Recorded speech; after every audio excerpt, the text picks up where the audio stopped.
Assalamualaikum warahmatullahi wabarakatuh. Selamat pagi kelas 3 Al-Mu'min. Bagaimana kabarnya?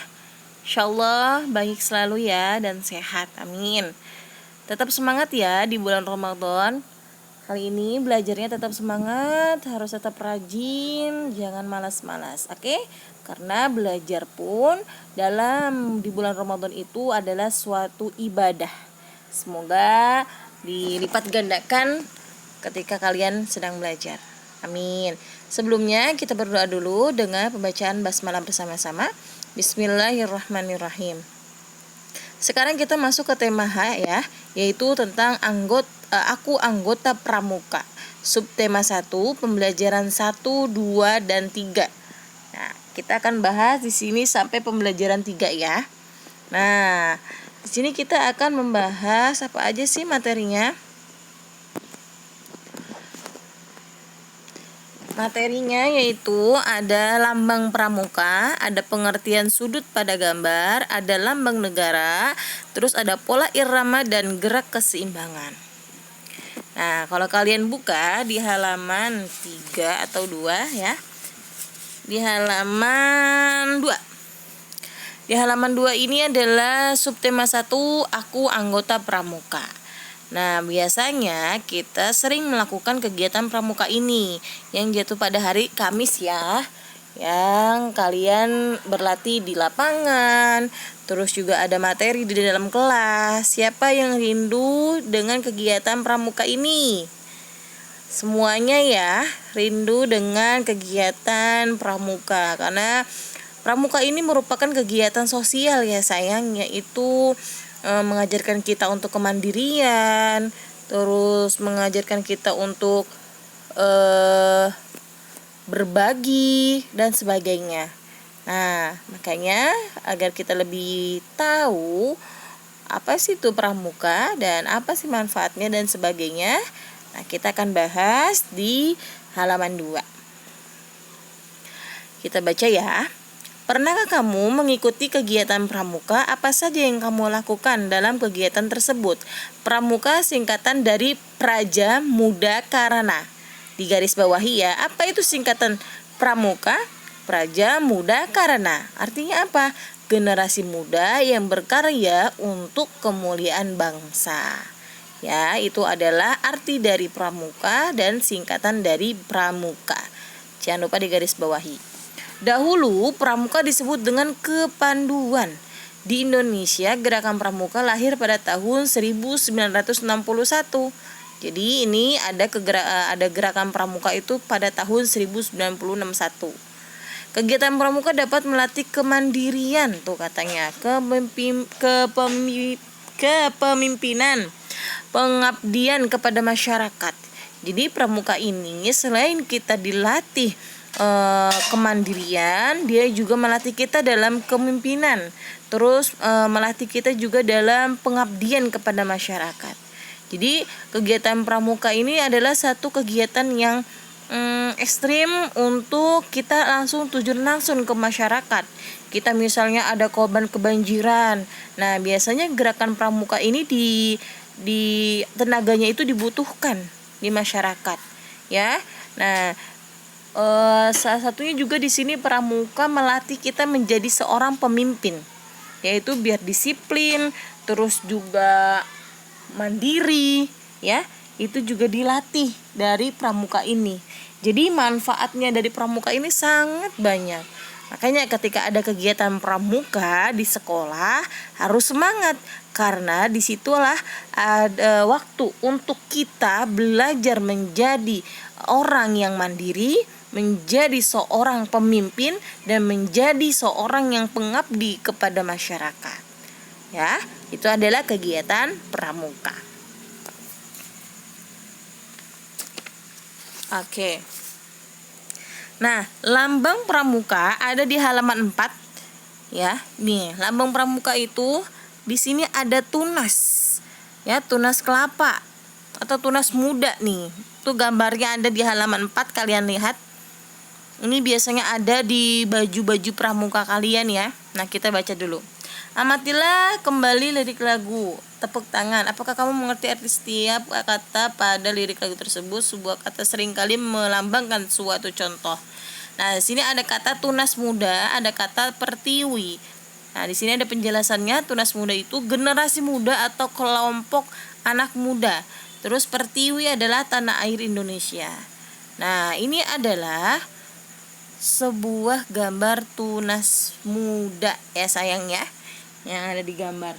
Nah, itu merupakan lambang pramuka. Oke. Nah, lanjut dulu. Di halaman 12, dibuka di halaman 12. Nah, selain itu juga di sini ada lambang pramuka lainnya, dan kita juga diajarkan untuk membaca puisi. Kita dapat memperoleh banyak manfaat ketika mengikuti kegiatan pramuka. Salah satunya adalah meningkatkan kepercayaan diri melalui kegiatan lomba tingkat pramuka siaga. Misalnya lomba tata upacara siaga, lomba kreasi puisi, serta lomba ketangkasan dan kreativitas baris berbaris. Nah, jadi dalam pramuka itu juga ada kegiatan ini. Ada lomba upacara siaga, ada lomba kreasi juga, ada lomba puisi, ada lomba baris berbaris ya. Lomba berbaris. Nah, di situ adalah kegiatan yang dilakukan di pramuka. Nah, di sini ada contoh cara membawakan puisi. Di sini ada Nina. Nina terpilih untuk mewakili sekolah mengikuti lomba ketangkasan dan kreativitas pramuka tingkat siaga. Pada lomba tersebut, Nina membaca puisi. Puisi yang dibacakan bertema lambang negara dan rasa cinta tanah air. Perhatikan puisi yang dibacakan Nina berikut. Garuda Pancasila. Garuda Pancasila yang perkasa. Lambang negaraku, Indonesia, Pancasila dasar hidup bangsaku. Aku siap menjagamu, Pancasila dasar negaraku. Aku siap mendukungmu, rela berkorban untuk negaraku, agar makmur sentosa negeriku. Nah, itu adalah isi puisi yang dibacakan oleh Nina yang berisi tentang Garuda Pancasila. Nah, Garuda Pancasila pun merupakan lambang apa, yuk? Lambang negara. Betul sekali. Oke, nah kita lanjut dulu ya. Sekarang kita akan lihat penjelasan pengertian sudut dan jenisnya. Oke, perhatikan video tersebut, video ini ya sayang ya. Halo anak-anak, sekarang pembelajaran kita sudah sampai di tema 8 subtema 1, di mana pembelajaran matematika tentang mengenal sudut dan jenis-jenis sudut. Nah, sebelum kita belajar tentang jenis-jenis sudut, maka kita harus tahu dulu sudut itu apa dan bagaimanakah bentuk sudut. Di video ini, Ibu akan menjelaskan kepada kalian tentang pengertian sudut dan bagaimana cara membedakan antara sudut dan bukan sudut. Langsung saja, yang pertama tentang pengertian sudut. Sudut adalah daerah yang dibatasi oleh dua garis lurus yang berpotongan di satu titik.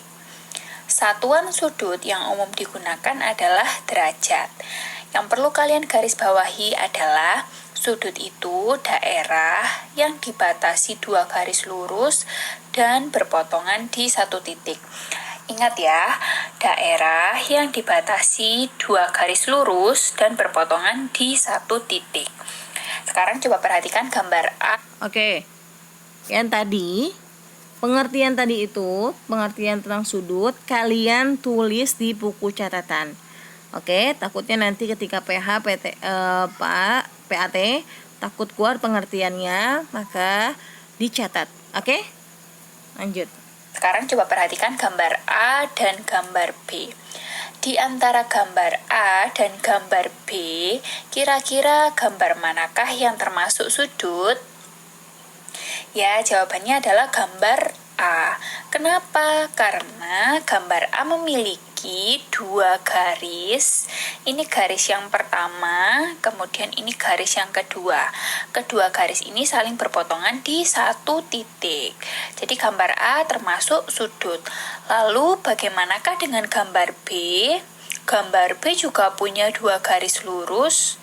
Tapi apakah dua garis lurus ini berpotongan di satu titik? Tidak. Sehingga gambar B bukan termasuk sudut. Coba perhatikan lagi gambar yang ini. Apakah gambar di samping ini termasuk sudut? Pada gambar di samping ada titik tempat bertemunya dua garis atau titik tempat berpotongnya dua garis. Tapi coba kalian lihat garisnya. Di bagian bawah ini garisnya garis lurus, tetapi yang bagian atas ini garisnya sedikit melengkung. Sedangkan kalau sudut itu berarti kedua garisnya harus sama-sama lurus. Jadi kalau ada salah satu garis yang lurus kemudian satunya lagi melengkung, berarti belum bisa dikatakan sudut. Sampai sini paham ya tentang pengertian sudut dan bagaimana cara membedakan antara sudut dan bukan sudut. Sekarang kita lanjut ke bagian-bagian sudut. Sudut ini dinamakan sudut BAC. Nah, bagian yang ditunjukkan oleh garis panah berwarna merah ini atau tanda panah berwarna merah ini disebut daerah sudut karena ada dua garis kemudian berpotongan di satu titik. Lalu titik A disebut titik sudut karena dua garis ini tadi, dua garis lurus ini berpotongan di satu titik, yaitu di titik A. Nah, selanjutnya garis AB dan AC disebut kaki sudut. Garis AB itu yang mana? Garis AB itu yang ini, AB. Kemudian garis AC yang ini, AC. Nah, kedua garis lurus ini disebut kaki sudut. Sekarang coba perhatikan gambar ini. Nama sudut pada gambar ini apa ya namanya? Berarti nama sudutnya KML.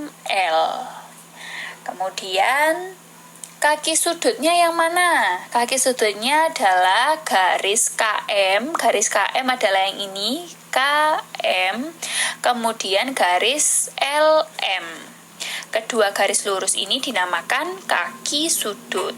Kemudian kedua garis lurus ini berpotongan di satu titik. Berarti titik sudutnya adalah titik M. Nah, jadi seperti itu ya anak-anak. Sudut itu adalah suatu daerah yang dibatasi oleh dua garis lurus dan berpotongan di satu titik. Kemudian kalian juga harus belajar tentang bagaimana cara membedakan antara sudut dan bukan sudut. Sekian, di video selanjutnya Ibu akan menjelaskan tentang jenis-jenis sudut. Terima kasih. Oke, itu adalah pengertian dari sudut. Ya, insyaallah paham ya. Kalau misalnya tidak paham, nanti diputar lagi aja video penjelasan ini ya. Oke, kita lanjut. Di sini adalah lambang negara. Ada di halaman 8, kita balik lagi ya. Di halaman 8 ini tentang lambang negara. Kita baca dulu. Selain bermain, dalam pramuka diajarkan sebagai kecakapan. Tahukah kamu anggota pramuka yang telah menyelesaikan tingkat kecakapan disebut pramuka Garuda? Coba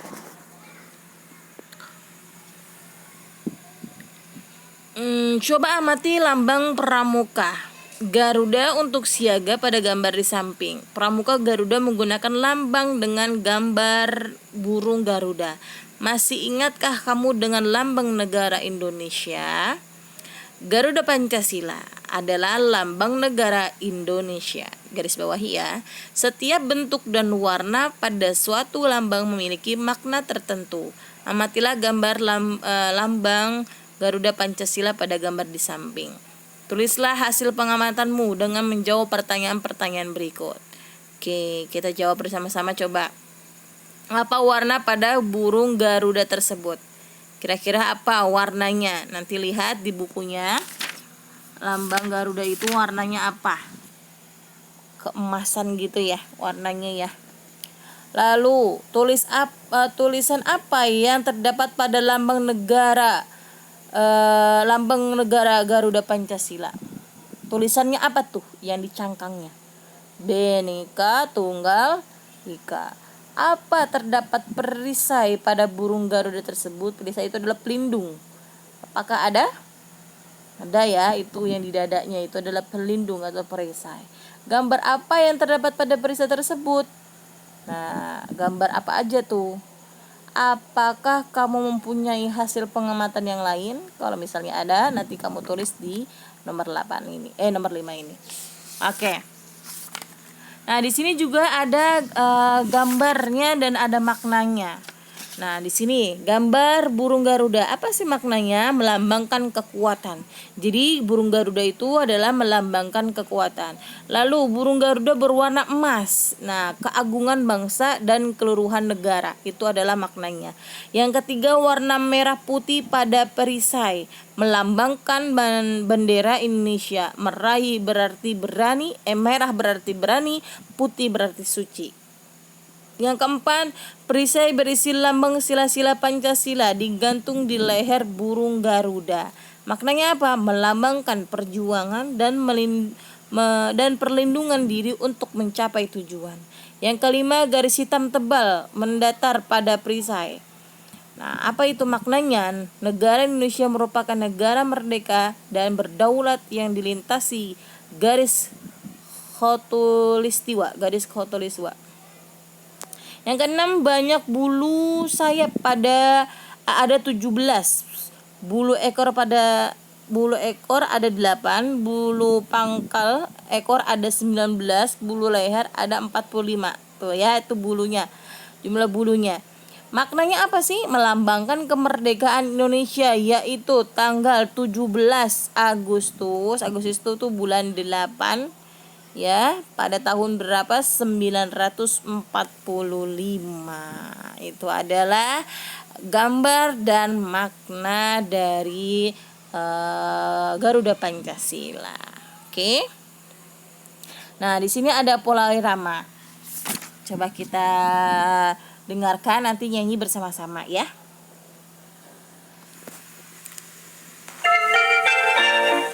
Ini adalah lagu Pramuka Sejati. Biasanya ini dinyanyikan ketika kita lagi pramuka atau camping.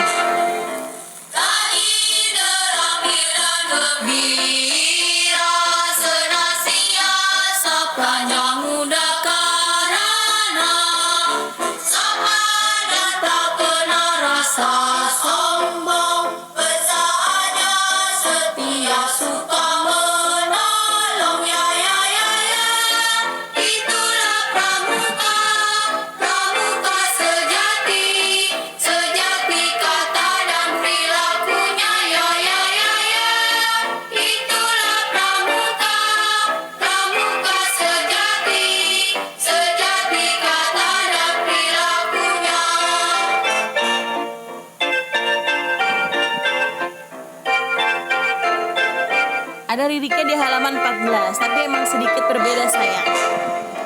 Rajin, terampil dan gembira, senantiasa belajar muda karena sopan dan tak kena rasa sombong, bersahaja, setia, suka menolong, ya ya ya ya. Itulah pramuka, pramuka sejati, sejati kata dan perilakunya, ya ya ya ya. Itulah pramuka, pramuka sejati, sejati kata dan perilakunya. Nah, itu adalah lagu Pramuka Sejati. Nanti kalian putar kembali ya, biar hafal. Karena anak pramuka itu harus tahu lagunya, oke? Lanjut. Nah, di sini ada contoh gerakan keseimbangan. Dicatat ya di buku catatan. Contoh gerak keseimbangan itu ada apa aja? Yang pertama itu berdiri menggunakan satu kaki. Nah, berdiri menggunakan satu kaki ini gerakan keseimbangan. Ya, melatih keseimbangan tubuh kita nih kalau ke satu kaki. Lalu yang kedua mengayun satu kaki, sama, itu menggunakan gerakan untuk keseimbangan. Yang ketiga berjalan mengikuti garis lurus. Ya, berjalan mengikuti garis lurus. Itu adalah melatih keseimbangan. Yang keempat berjalan dengan benda di atas kepala. Ya, waktu itu kita kelas 2 udah pernah praktek misalnya buku di atas kepala kalian, terus kalian sambil jalan. Nah, itu juga melatih keseimbangan. Jadi di sini ada 4 gerakan keseimbangan. Yang pertama ada berdiri menggunakan satu kaki, terus mengayun satu kaki, berjalan mengikuti garis lurus. Yang keempat berjalan dengan benda di atas kepala. Oke? Ada 4 ya, jangan lupa ditulis di buku catatan. Oke, alhamdulillah sudah selesai untuk materi pada pagi hari ini. Pesan Ustazah, sholat 5 waktunya tetap dikerjakan, mengajinya juga, terus membantu orang tua. Oke, banyak-banyak kegiatan di bulan Ramadan akan makin banyak juga pahala yang kita akan dapatkan. Jangan malas untuk tadarusnya ya. Oke, nah untuk tugasnya pada hari ini kalian cukup kerjakan halaman, sebentar ya.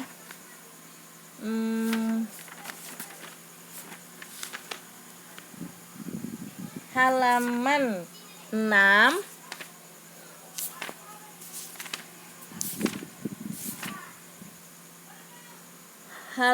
6 saja deh ya, kerjakan di halaman 6. Oke sayang, terima kasih. Kita akhiri dengan ucapan alhamdulillahirabbil alamin.